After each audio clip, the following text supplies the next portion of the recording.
이 말씀을 하실 때 무리 중에서 한 여자가 음성을 높여 이르되 당신을 뵌 태와 당신을 먹인 저지 복이 있나이다.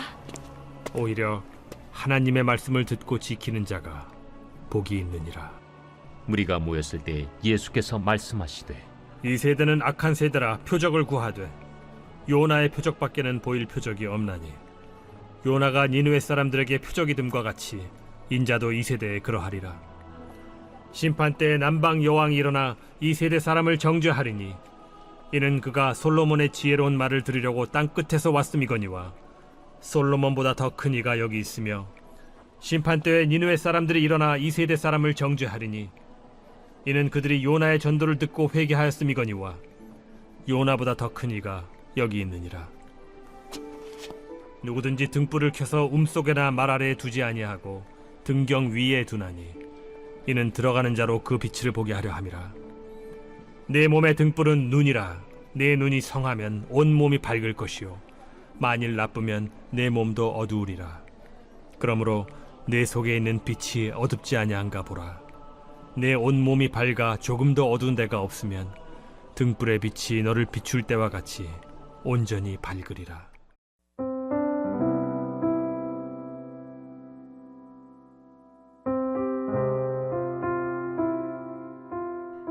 어제 화요일 교회 전도 현장에서 일어난 일입니다. 옆 식당에서 식사를 마치고 돌아가는 한 분에게 짧은 메시지와 함께 요플레와 티슈를 드렸어요. 그런데 그분이 이걸 왜 주는 거냐라고 물으시더라고요. 그래서 하나님은 사랑이신데 그분의 사랑을 담아 무언가 필요한 것을 나누며 선생님의 삶을 응원하고 싶어서 드리는 것이다 라고 했더니요. 갑자기 저를 똑바로 보시고는 이야기를 시작하시는 겁니다. 아니, 교회는 대체 왜 그러는 거예요? 네? 아니, 한번 물어봅시다. 교회가 하나님을 섬기는 데 아닙니까? 그럼 하나님을 섬겨야지. 왜 아무개 교회는? 왜 아무개 목사는? 왜? 나도 교회를 다녔던 사람인데 이제는 안 다니지만 왜? 하며 외적으로 드러나는 교회의 일부 모습들을 향한 맹비난을 쏟아내시는 거예요. 순간 당황했지만 전도하다가 종종 일어나는 일이거든요. 교회는 한 몸이니 일단 그분에게 사과를 드려야 하는 상황이 생긴 겁니다. 아, 그렇게 생각하셨군요. 그런 마음이셨다면 상한 마음을 푸십시오. 아마 그런 뜻이 아니었을 겁니다. 라고 이야기를 했어요. 일부이겠지만 세상이 교회를 보는 시선이 곱지 않음을 확인한 것이죠. 실은 복음만큼 감동을 줄 수 있는 사건도 없을 텐데요. 어찌 된 일인지 세상은 복음을 나누려 하는 그리스도인들을 통해서 감동을 받는 것은 고사하고 분노하고 있다는 것이 참 아이러니한 일이죠. 무엇이 문제인가? 오늘 누가복음 11장 27절에서 36절까지의 말씀에서는 예수를 따르는 그리스도인들이 세상에 보여주어야 할 표적이 있다라는 말씀을 하십니다. 자, 먼저 오늘 전체 본문 속에는 27절부터 28절까지 한 여자가 등장하죠. 그리고 29절부터 32절까지에는 무리가 등장합니다. 그런데 공통점이 있어요. 먼저 27절에 등장하는 한 여자는 예수님이 하시는 말씀을 듣다가 감탄을 하면서 이런 고백을 합니다. 27절인데요.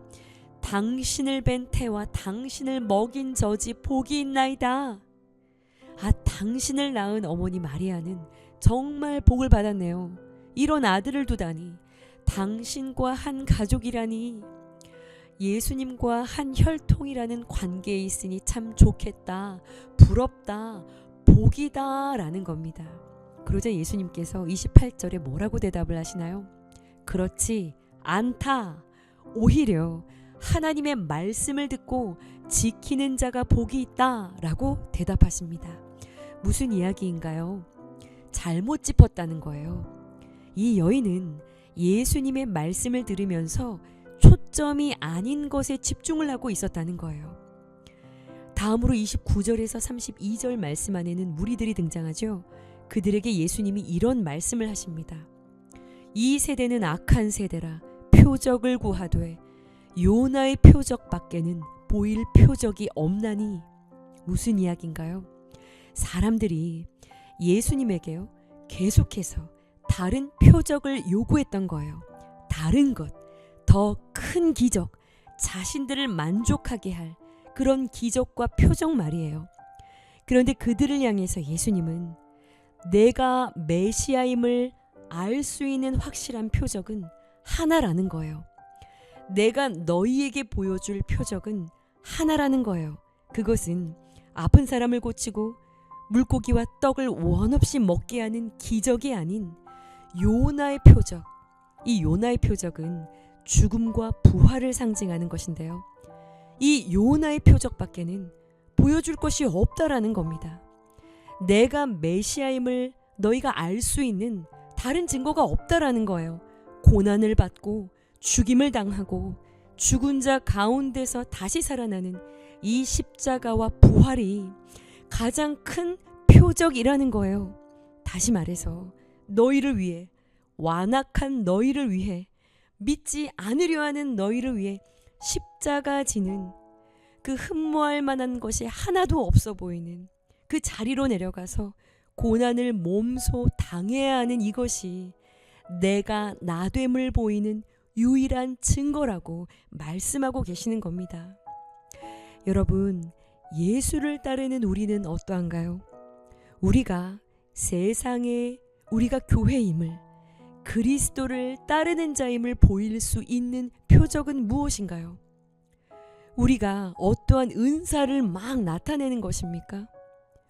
우리가 놀라운 기적을 경험한 이야기들일까요? 물론 그러한 것들도 중요합니다.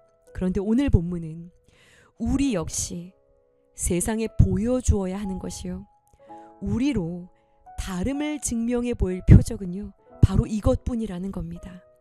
십자가의 흔적이 묻어난 삶, 너를 위해 생명까지도 내어줄 수 있는 그 사랑의 삶, 자기 십자가를 지고 묵묵히 다름의 삶을 살아가는 그 삶만이 세상이 우리로 교회임을 알 수 있는 증거가 되는 삶이라는 이야기인 거예요. 그런데 전혀 다른 것을 구하고 있는 것이죠. 여인이나 물이나 초점이 아닌 것에 집중하고 있다라는 겁니다. 혈통이 아닌 듣고 지키는 것이 복이고 표적을 경험하는 것이 아닌 죽음과 부활을 사는 것이 복인데 다른 것에 집중하고 있었던 것이죠. 예수님은 보아도 보지 못하고 들어도 깨닫지 못하는 이들을 향해서 신앙생활을 하지만 초점이 빗나가서 예수를 드러내 보일 수 없는 자들을 향해서 그 이유가 무엇에 있는지를 마지막 단락에서 말씀하고 계세요.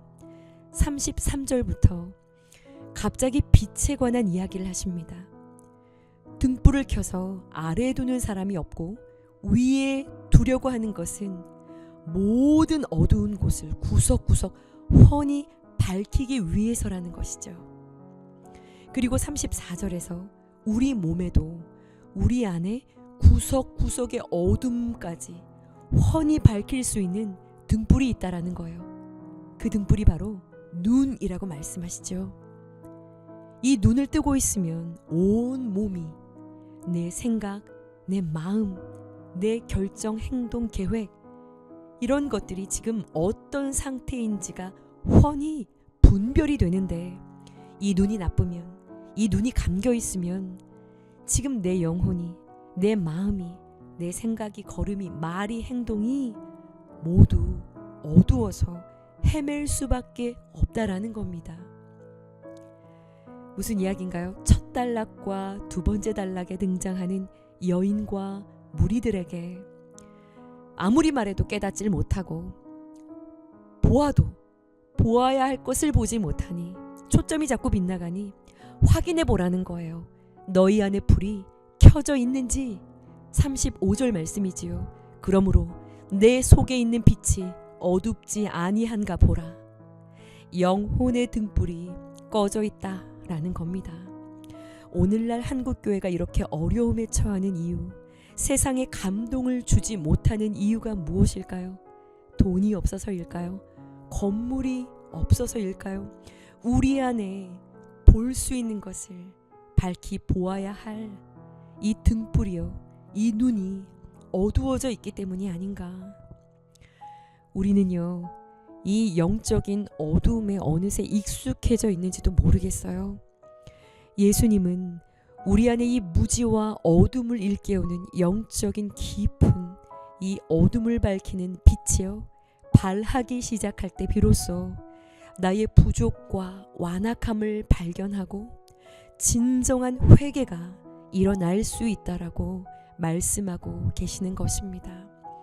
오늘 묵상 질문이에요. 내 마음을 어둡게 하는 여러 가지 이 죄악들을 말씀의 등불로 날마다 비추어 보고 계신가요? 등불을 잘 관리하는 우리가 되기를 소원합니다. 우리 안의 빛이 어두워지지 않으려면 여러분 어떻게 해야 할까요? 요한복음 8장 12절은 말합니다. 예수께서 말씀하여 이르시되 나는 세상의 빛이니 나를 따르는 자는 어둠에 다니지 아니하고 생명의 빛을 얻으리라. 시편 119편 105절 말씀입니다.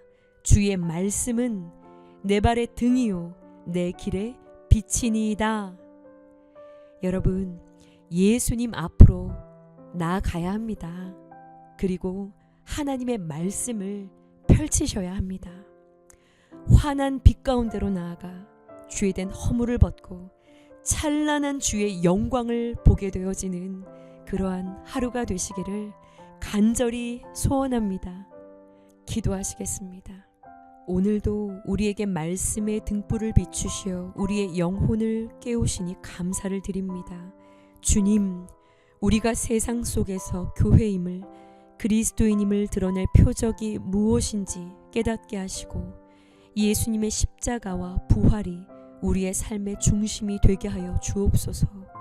우리가 세상의 빛으로 부름받았음을 기억하며 말씀을 듣고 지키는 삶을 살아가게 하시고 우리의 시선이 세상의 헛된 것들이 아닌 하나님께 온전히 맞춰지게 하여 주옵소서. 우리의 영혼의 눈을 밝히시고 어둠에 머물지 않게 하시고 날마다 하나님의 말씀 앞으로 나아가 우리 안에 모든 죄악을 돌이키게 하는 은혜를 입게 하여 주옵소서. 예수님의 이름으로 기도합니다. 아멘.